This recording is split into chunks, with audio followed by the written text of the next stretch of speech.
Hey, I didn't get here dead on 10 minutes before. I have to.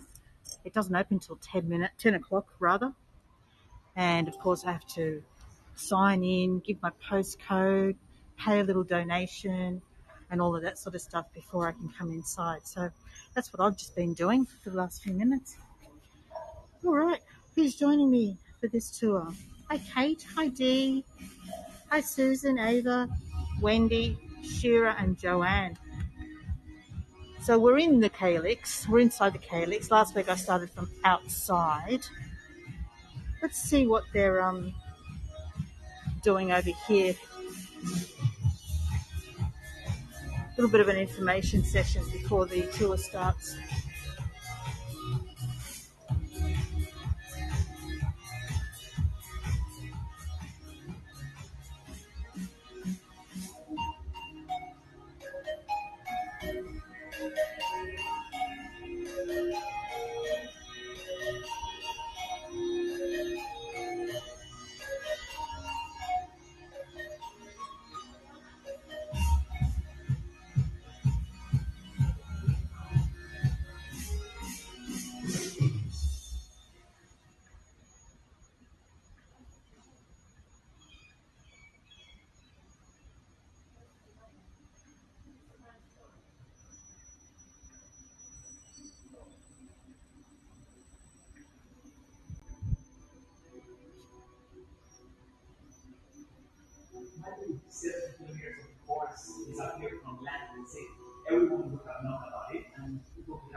I don't think we can watch too much more of that, can we? Because the screen flickers. It's really not. It's not easy to watch. Look at these ibis trying to get in here, standing at the door, trying to get in. COVID is a restoration project trying to restore uncovered forests that used to be in Sydney decades ago, but they were missing. We think they were missing sewage pollution. Since Right, those so days, which is before the 90s, anyone who wasn't on my last tour, it's middle of February, obviously. That doesn't change where we are, but this is the last month of summer. So it's the 16th of February. It's 10:15, or almost, on a Wednesday morning, 16th. And it's a beautiful day here in Sydney today. I'm just going to sort of wander. I won't really focus on anything too much. Hi, everyone who's just joined. Hi, Carol, Una, Sandy, and Rhonda. Welcome back for anyone who came across from my succulent garden tour. Last week I had a helper, so I was able to sign in before coming in. This week I didn't have a helper, so I had to do all that myself, which means that we're starting inside the Calyx instead of walking up and approaching it. But we can see the exterior through the windows. Calyx is an exhibition space inside the Royal Botanic Gardens. I'm a little bit muffled because we have to wear a mask in here, unfortunately. We have another shot at trying to see this screen to see if it does that flickering thing again.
So all those people joining are probably a little bit confused with all the visuals of images from under the sea, but that's relevant to the exhibition. which is called Inside the Tide. And it's to do with the restoration of the sea forests. And I feel like I'm jumping ahead of myself because the tour hasn't officially started. But it's a bit tricky inside here other than just standing and looking around. I want to give you something. All right, we've got a minute to go. Is everyone ready for this exhibition? It's pretty cool.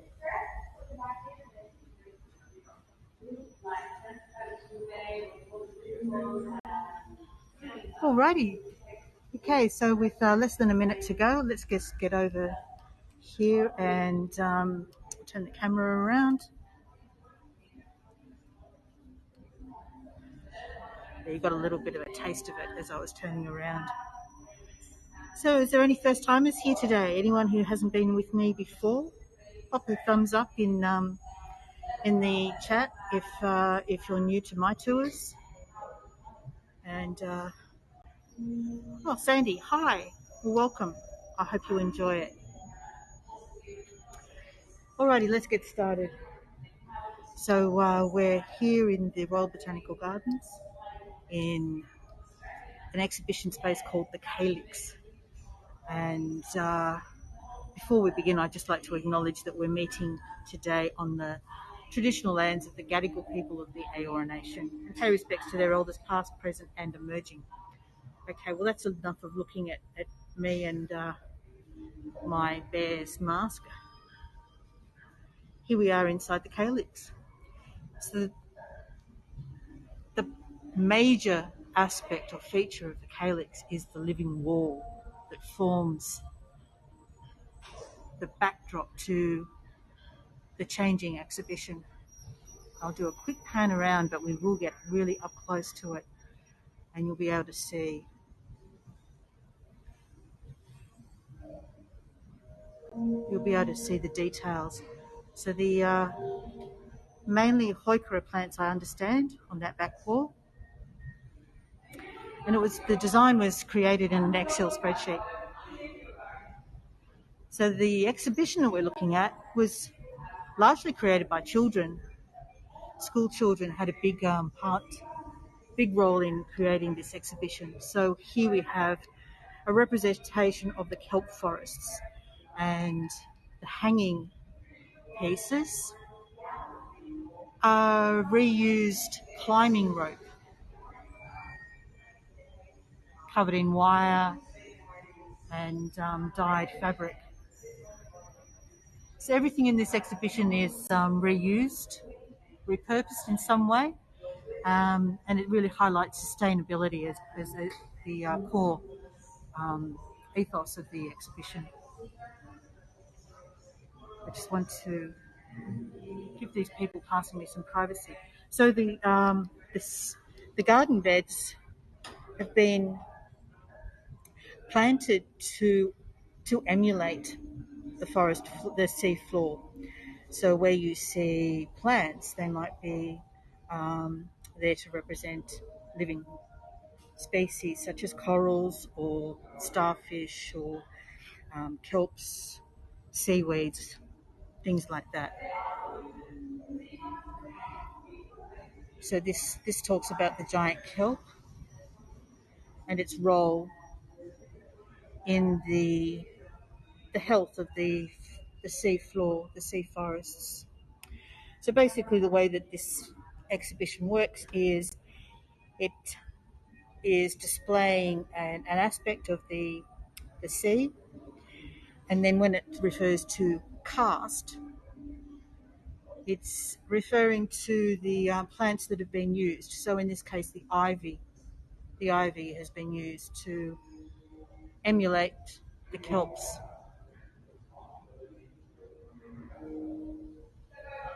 So understand that this is a constantly changing garden exhibition space. These aren't permanent gardens; they get changed with the exhibitions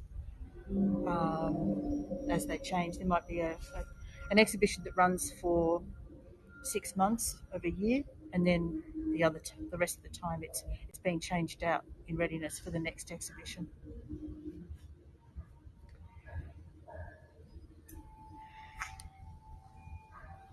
So this side of the garden is referring to desserts and diseases. It's talking about the red algae, and that's being represented by the Heuchera plant. The colours are incredible in these different plants. So we're right up close to the back wall here, and you can actually see the detail of the wall, how it's been planted out. Each one of these plants is in its own little pot in a vertical planter wall. And if we look along the length,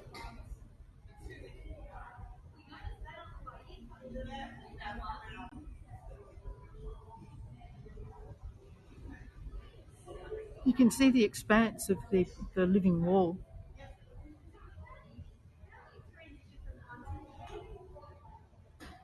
Hi everyone who's just joined. I missed a few names here along the way. I think Cynthia, you were giving me the thumbs up for being new to my groups, my tours. Thank you so much for joining me, and I hope you enjoy it. Joanne, Laura and Charles, Tian, Anita and Katie, and Sirap. Thank you everyone for joining me.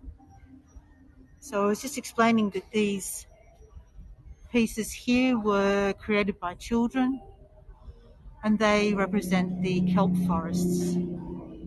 The exhibition is called Inside the Tide. In the gardens, the plants have been used to recreate the undersea forests. So this one is talking about kombu.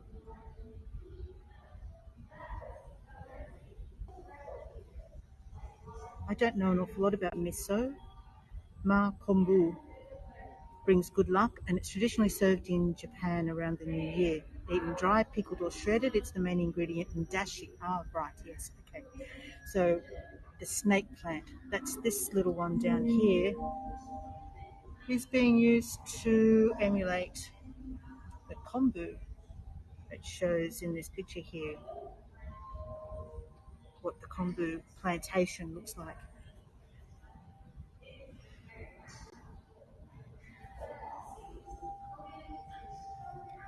So these are all living plants being used to recreate an undersea world.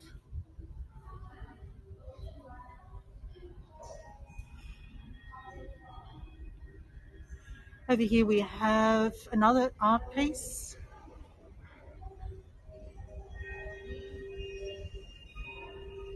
This is the sea dragon, the leafy sea dragon. Oh, there he is up there. Hi gang, hi Jodelle. Leafy sea dragon. And here's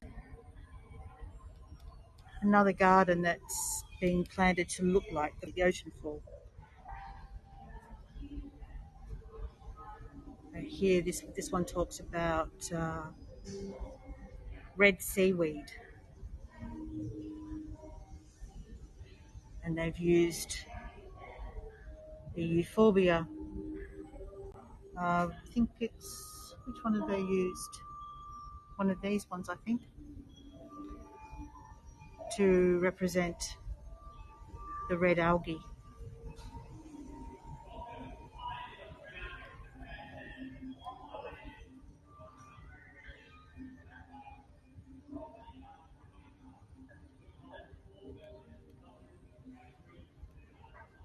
And here's a little information on the leafy sea dragon.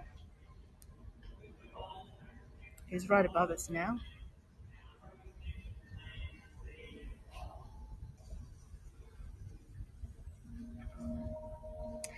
So they carry the eggs. Dads carry the eggs.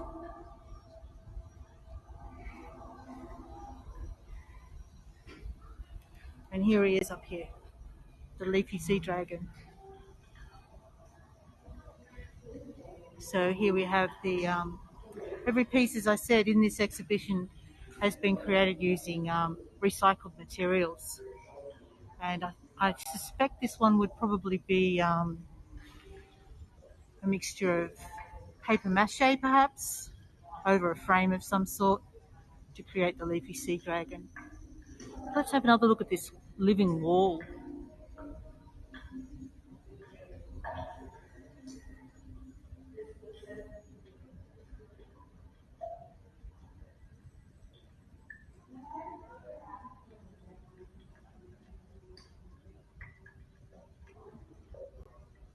So we're moving to the second section of the garden now, which is representing the coral reef.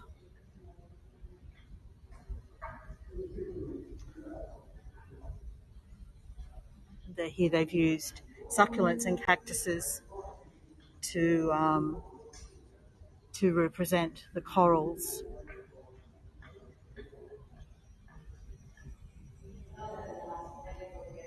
And this has been basically used as a fundraiser for raising money for scientific research to help keep the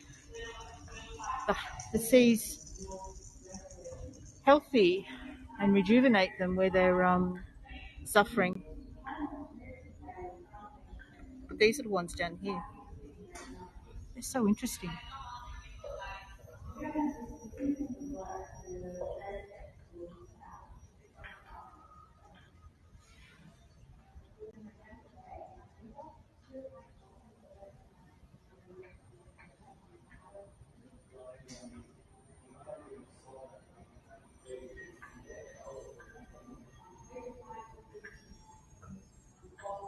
So we've got again, they've used this particular plant, which usually lives in Mexico's treetops amongst bromeliads, orchids and ferns, and it's been used to represent the green seaweed or green algae. It looks like that photo on the right-hand side.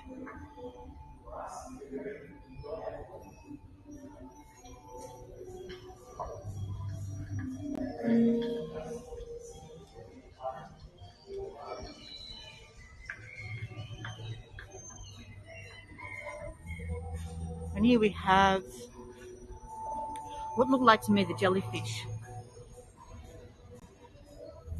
So they've used hanging baskets with air plants and succulents growing over the top of them. To me, they look like jellyfish. And down below, we're using one of the big golden barrel cactuses to look like a brain coral.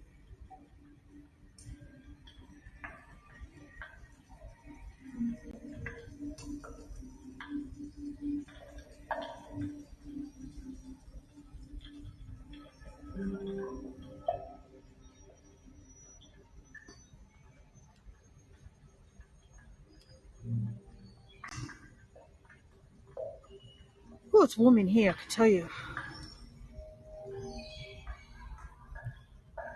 Here we have some more of the living wall. Let's pan around to the left and get some perspective. Oh, there's a character I didn't see last time I was here, a moray eel.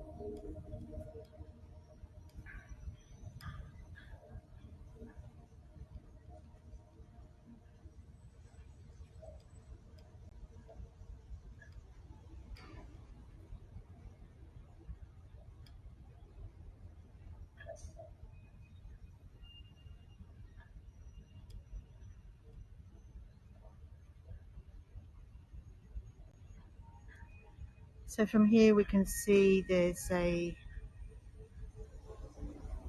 wobbegong or actually I think it's probably a stingray, a blue-ringed octopus, a cormorant drying its wings, and right over there we have a shark. Let's go and see the shark. As we move into the third zone, the coastal zone. just have a quick look backwards here.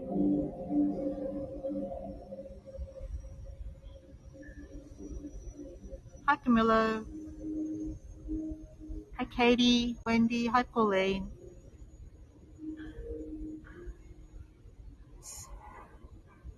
Just keeping an eye on everything happens around you, over, above you.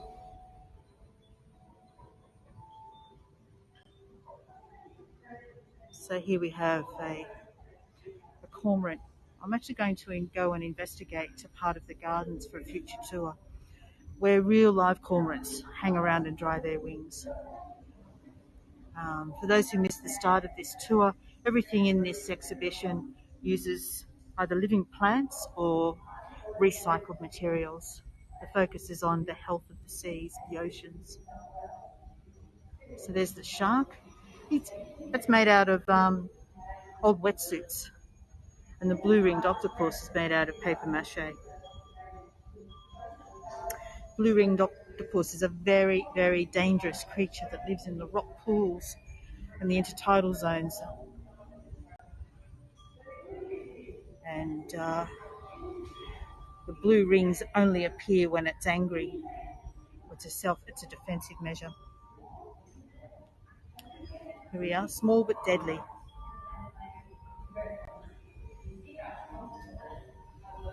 So these tiny predators live in shallow pools and reefs along Australia's southern coast. Their body transforms with bright blue rings which light up when they're disturbed or threatened.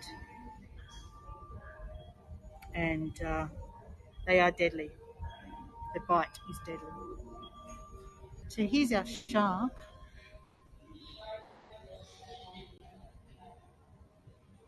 Just before I move around to take a closer look, there's actually a real live little fish in there in that pool.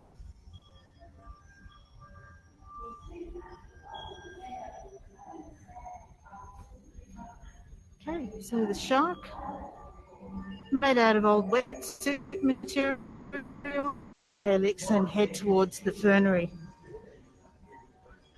Hopefully, thank you, Shira. Hopefully, as we move through the gardens, the signal improves.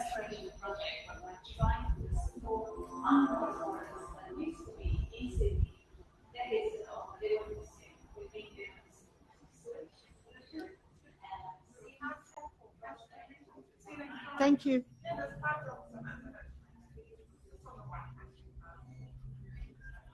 Okay. All right, so I can see that it is improving. It was just back in the calyx. All of a sudden the signal dropped.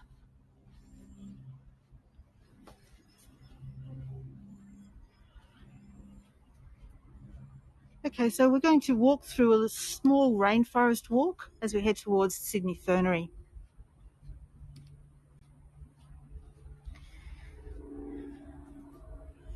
It's back. The signal's back. Absolutely crazy. I get so annoyed with the reception that we get in Sydney. Major city.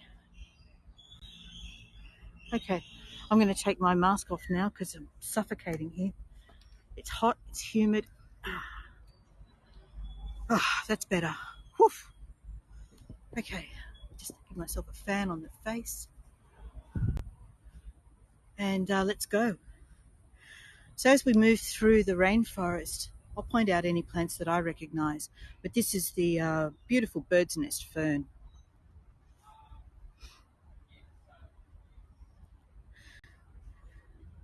Much cooler in here. Lovely spot to escape the heat in here under the rainforest. And here we can see there's all these amazing plants that just rely on the trunk of the tree for sustenance.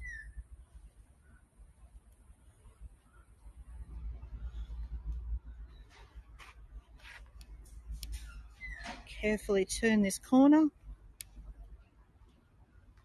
There we go.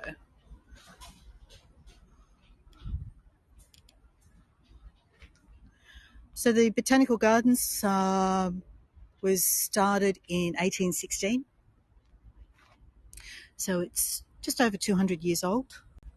The calyx was built to celebrate the 200th anniversary in 2016. This plant up here in the tree is called an elkhorn.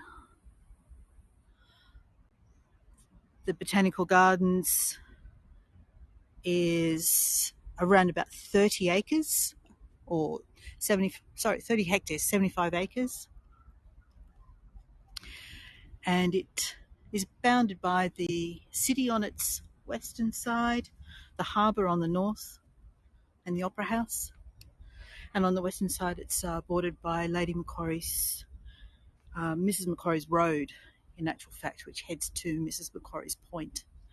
Mrs. Macquarie, of course, was the wife of Governor Lachlan Macquarie.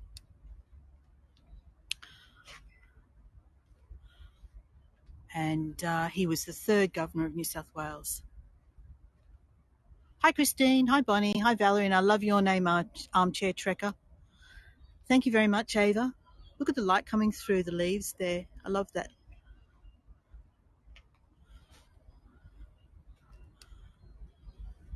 So we're just taking a very slow stroll between the calyx and the fernery. And it is a relief to be in here under the shade, escaping the heat. It is gorgeous, Valerie. You'd know what I'm talking about with the tropical heat. The back of my shirt is just wet where my backpack is sitting against my back. Look at the size of this one.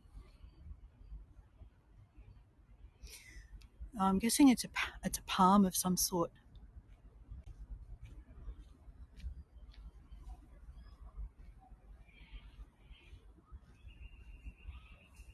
It's a palm without a trunk.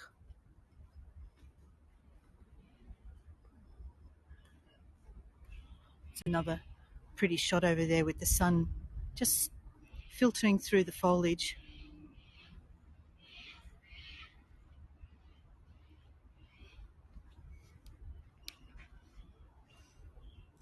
So the area that we've walked through this morning, here we go, it's another one, a completely different one. These are ferns. The area that we've walked through this morning is just a really tiny corner of the total area of the parklands that form the Botanic Gardens. What's this one? Madagascar, tropical Asia, into the southwestern Pacific. This fern is considered primitive, and very similar fossilized fronds have been found in rocks some 300 million years old. There we go. Ava, for the last 3 years we've lived in a home unit with a south-facing balcony. A south-facing balcony in Sydney is not a good thing. It's like a north-facing balcony in North America.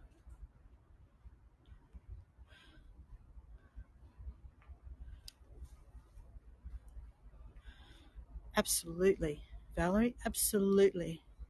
It's restorative, I think, walking in places like this.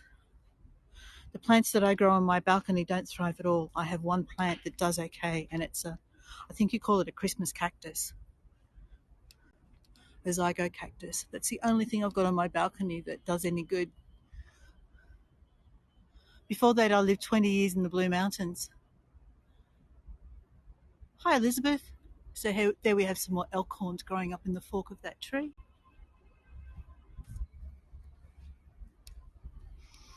And I think we go this way to the right. I could easily get lost in here, and it wouldn't be a bad thing because you find your way out eventually.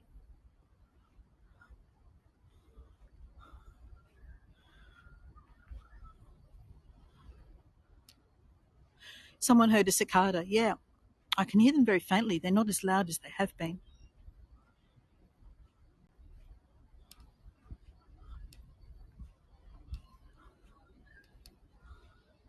Look at this great big thing.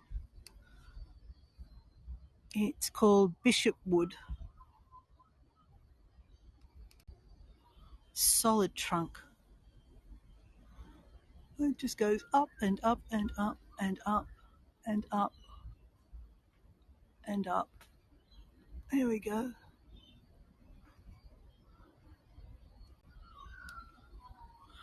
I think they've laid fresh mulch. It's I've got that real smell of like sawn timber. So this mulch that I'm walking on is really soft and spongy, and I think it's just freshly laid. That lovely smell of freshly sawn wood. Hi Elizabeth, hi Donna.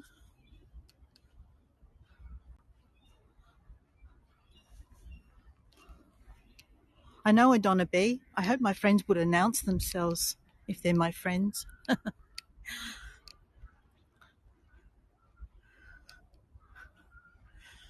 Okay, look at this.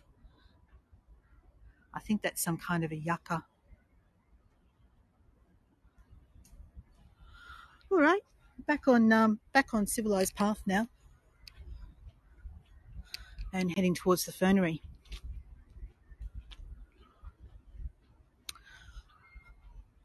There's lots of palms in this area of the garden. This is really pretty. Look at the way the sun shines through these leaves here.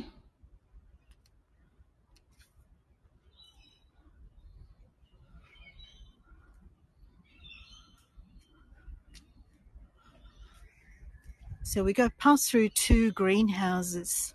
Well, past between two greenhouses up here.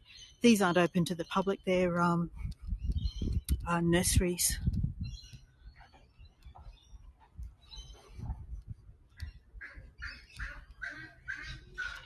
That honking sound of the ibis birds. Let's just have a look back through the palms before we move into the fernery.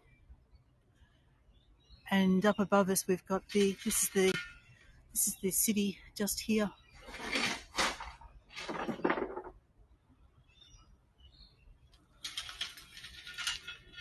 And there's a man doing some kind of maintenance, adding rocks to the water garden.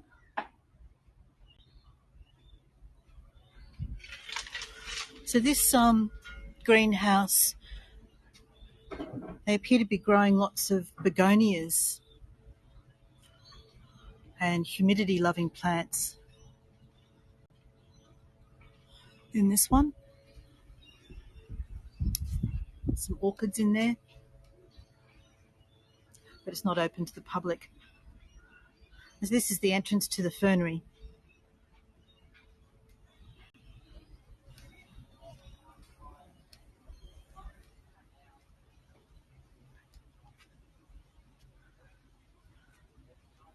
And we're literally just going to walk through and look around.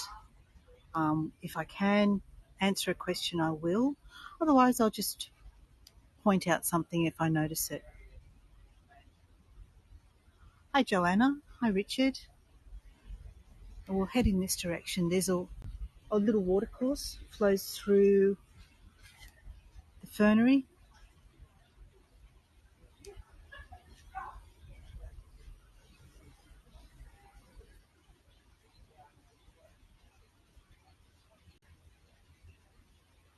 Which just gives us the opportunity to listen to the sound of trickling water.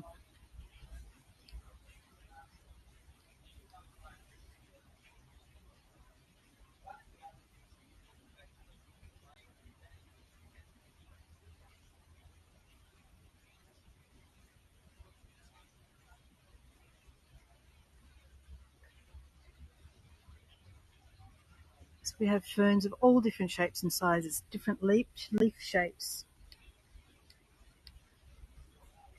different stalk shapes.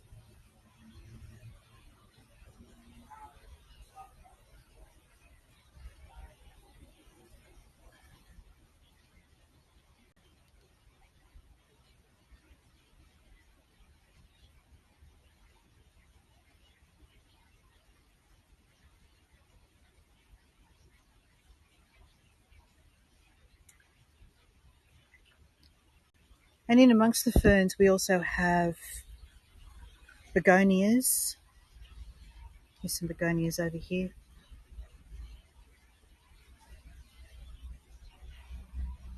Hi, Arlene. Hi, Fairly.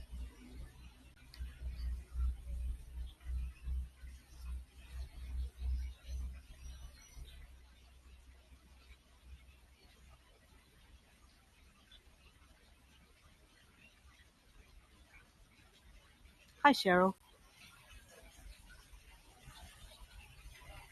It's a lovely seat here, so you can just sit and listen to the sound of running water.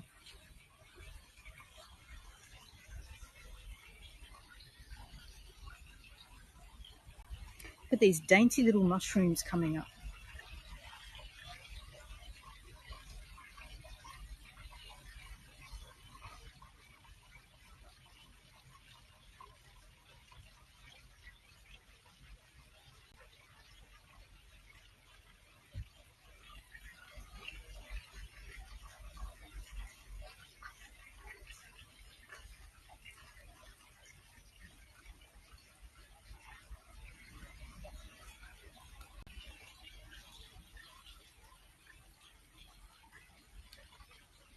Hi, Celia. Hi, Deborah. Some more interesting begonias over this side.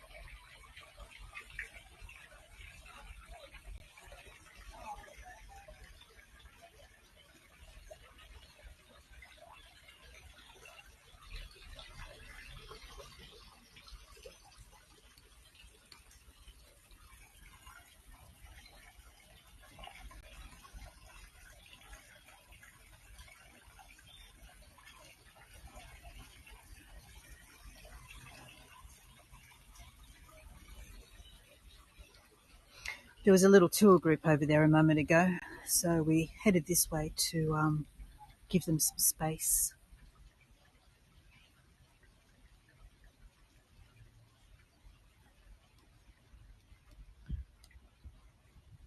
Here's some beautiful begonias on this side. Look at these.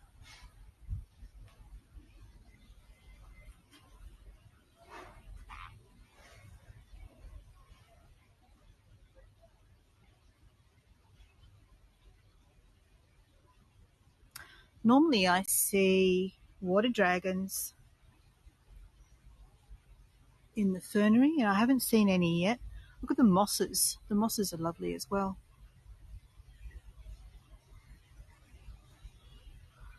Arlene, we are in the fernery, which is in the grounds of the Royal Botanic Gardens in Sydney.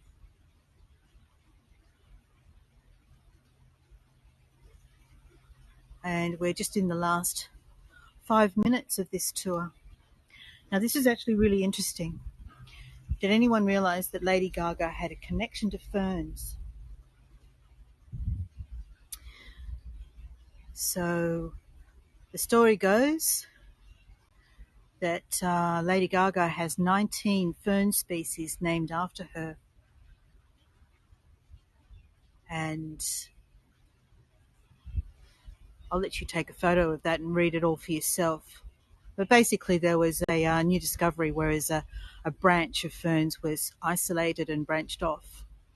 And the person, I believe, who found it was a fan of Lady Gaga. And he named the group, the family group, after her. So one in particular, one Gaga Monstrapava, which means monster-like, is named for her fans, the little monsters. So there you are. Lady Gaga has 19 species of ferns named after her. And look at this giant.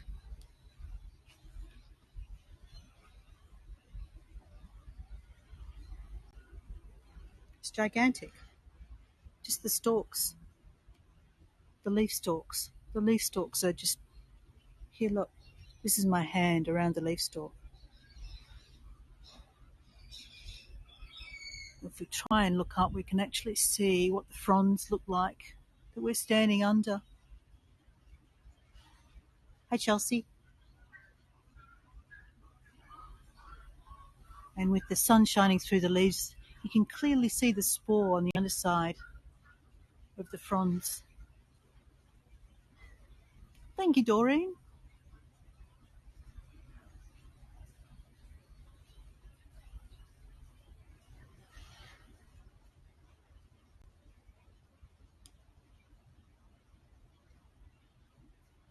No dragons today.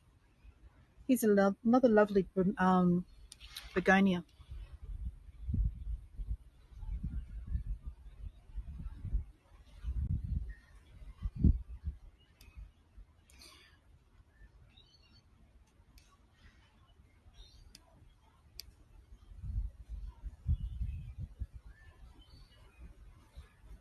So this information board refers to the polypod fern family, and I think they're referring to what I call a staghorn. So that's that one there. It says there's 1,200 species.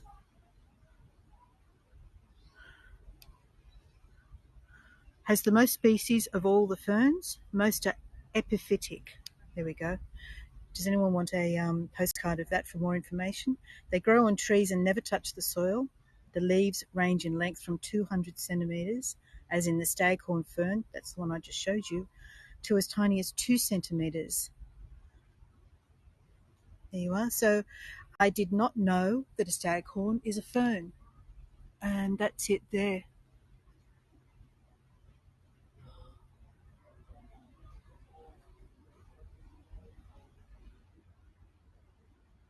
Staghorn fern. These ones are really cool.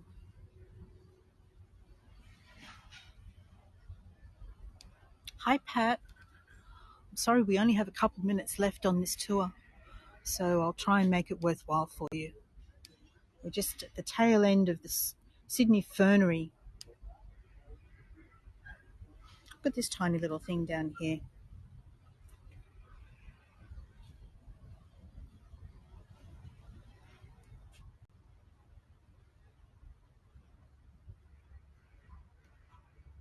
These ones are different again.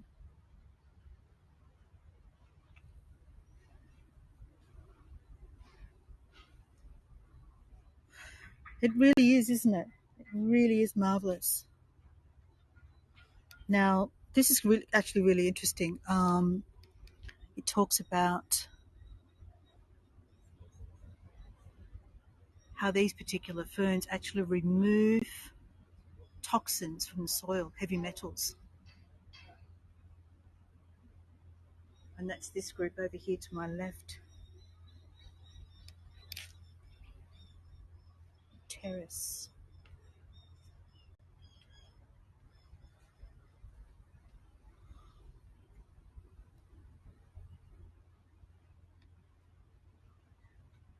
Oh, Simone. Thank you for joining me. But we really are right at the tail end of the tour. It's a butterfly. Oops. Stay still for me, butterfly.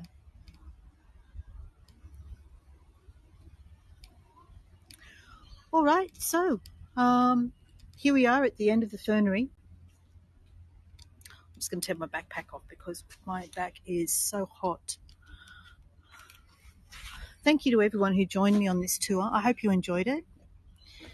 Let's just have a quick look back between the ferns. We can look up at that one above us.